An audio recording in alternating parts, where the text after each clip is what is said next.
Next up, our Emmanuel Williams will be joining us.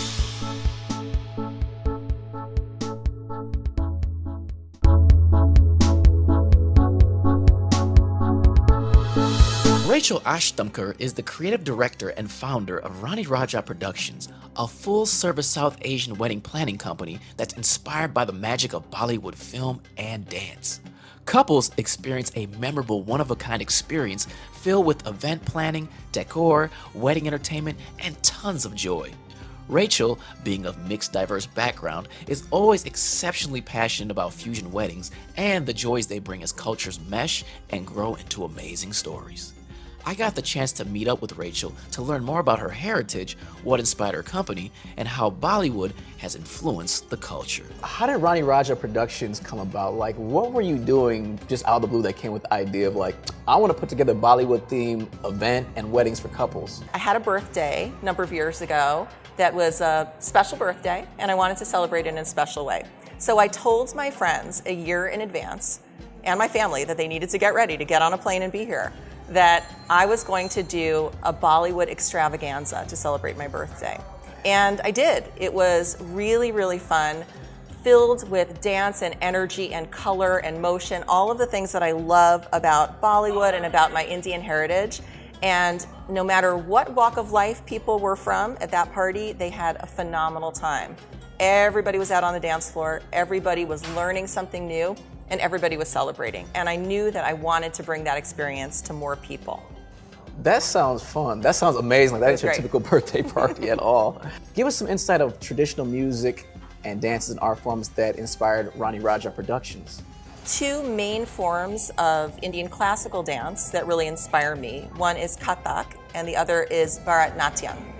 And they're very different dance forms, but they're both about storytelling. Storytelling through facial expressions, through your movement of your body, and through the motions of your hands, which are called mudras. And then the second kind is Bhangra from Punjab.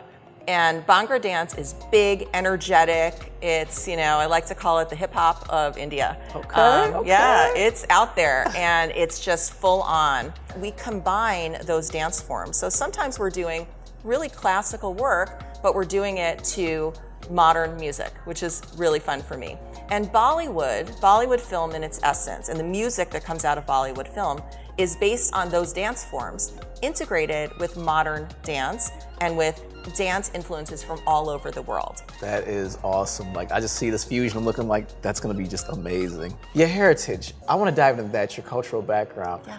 Being Desi mixed, that's something that me and you have in common. That's right. Because I'm Mississippi Masala over here.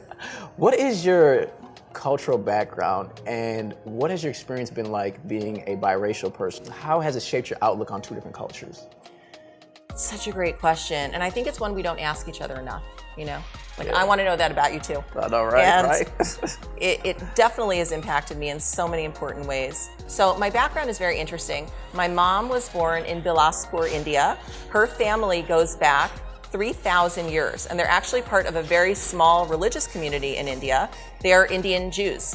So there is like a big trend these days where you see Indians and Jews marrying each other. They started referring to that in the wedding industry as Hindu. But actually, my parents are both Jewish. And my dad is Eastern European background, mom's from India. They met at Ohio State University. They very much wanted me and my younger sister to feel connected to both sides of our heritage. So we were the kids who had the bagels and lox, and we were the kids who also ate parathas with jelly rolled up in front of the TV watching Bollywood movies on black and white channels when we were little kids. I know he spoke about food and culture. I'm sitting here like, yeah, I did have like Indian food on one side, soul food on the other, and it was just the best combination right there. So cultural diversity, it is a bit of a confusing journey for someone that's biracial. Yeah. What are some of the challenges that you may have went through, or how did you navigate that, just being mixed? So I went to a school that was almost entirely white, and to them, I wasn't white at all. My sister and I struggled a lot when we were growing up with being referred to as sort of other. They would say those two Indian girls about us when we were little, and that's, neighbors and people at school would refer to us that way. but we were really proud of our heritage. But definitely, you know, when you're a preteen or a teen, it's a time that it's really hard to love yourself anyway. So trying to love yourself through that was a difficult journey for us. But I think that ability to always come home and to see yourself reflected, and also to find ways that continue to reflect who you were in the ways that are most accessible to fusion people. For example, food. You talked about food, right? Having that mixture for you of soul food and Indian food, great combination, right? Yes. For me, we had food that really looked very Indian, didn't taste very Indian because my dad couldn't eat spicy food. He couldn't eat, you know, most of that stuff. But every day we came home and there was something Indian about what we were doing in our lives. It was the food, it was the music that was playing in the background. But I will say, to this day, I do find myself having to explain my Indianness and defend my Indianness to people. And it's such a big part of my life that I actually made it my livelihood. Coming up, we'll talk to Rachel about Indian seasonings and the influence of Bollywood.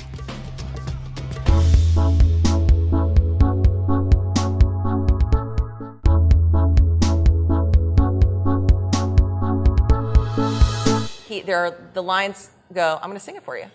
Go ahead, sing it for you? yeah. Mera juta hai Japani, ye patalun Englistani, sar pe lal topi Rusi, fir bhi dil hai Hindustani. So what it means is, I know it's your song. If you know that much of it, I'm like, yeah, she's been listening to this a lot. I have been listening to that for a long time. What that's about is fusion. It's about my hat. I've got a red hat. It's from Russia. My pants are from Japan. My shirt is from this other place, but my heart is Indian. During our earlier conversation, I delved into Rachel's background about the food she grew up with. Since we were at an Indian grocery store, I was curious to hear her opinions on some of the Indian spices in the aisle. So when I was growing up, the Indian food in my house looked like Indian food and was delicious, but it didn't taste like Indian food. So as an adult, I had to really come into my own, teaching myself how to cook Indian food that tasted like Indian food and create my own mixes. And you know, every family has kind of their own sort of special spice mix. Like when you buy garam masala, for example. So garam masala is a mix of spices. Garam means hot in Hindi. And so it's not actually spicy, but it's flavorful. Yeah. Right? So garam masala is different in every family. And if you go to somebody's house and you ask them what's in your garam masala, they might tell it to you because they might have to kill you if they tell you. That's how important your garam masala is. What's your favorite dish? My favorite dish. I am a huge fan of eggplant. I love eggplant. Eggplant. And I think eggplant's kind of an acquired taste for people, unless they've had like eggplant parmesan. But the key to eggplant is to cook it really thoroughly and to cook it well. So when I was growing up, I didn't like eggplant. And then as I've gotten older, it's something I absolutely adore cooking.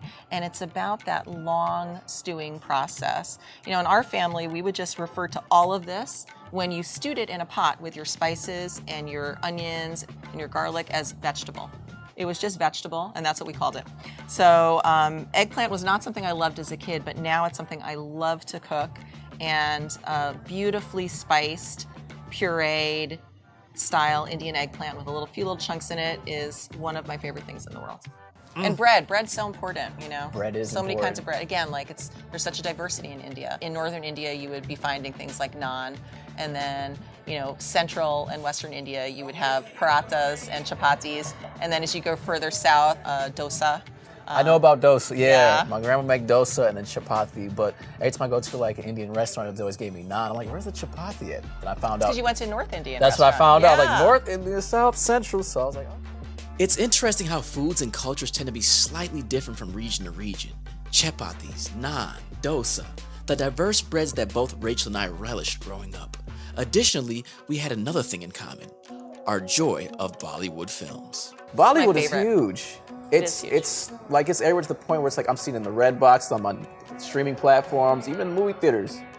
Why is it blowing up so much? Well, you got to go back a little bit in Bollywood for me to tell you why it's such a big deal right now. And you know, I know that South Asians are having a moment in America. are, right? they are. So there's a lot happening. Again, we're the second largest Asian origin community in America. Bollywood is such a great entry point for people into the culture. Bollywood is where the culture comes to life. It's not about what your religion is, what your family background is. It's about storytelling. So I think what happens is there's so much joy and emotion of all kinds, sadness, whatever it is. The emotions are really heightened in this style that we call Bollywood, although Bollywood is many things. And there's like sort of a sub-style that people associate with when you say Bollywood movie, what most people think of is song and dance in the midst of something really big, something serious or, conversation happening. Oh, how'd they break into song or dance, right? Yeah, it's like I was watching an action movie. They're like in the middle of a war, a girl pop on the screen, guns get put down, they start dancing, breaking it. I'm looking like, I got thrown off. I feel I was focused and intense. Now I'm happy. So it threw me off. So right, you had all the feelings. And that's really what it's about. The goal is not to tell one story. The goal is to bring in all the flavors into a story.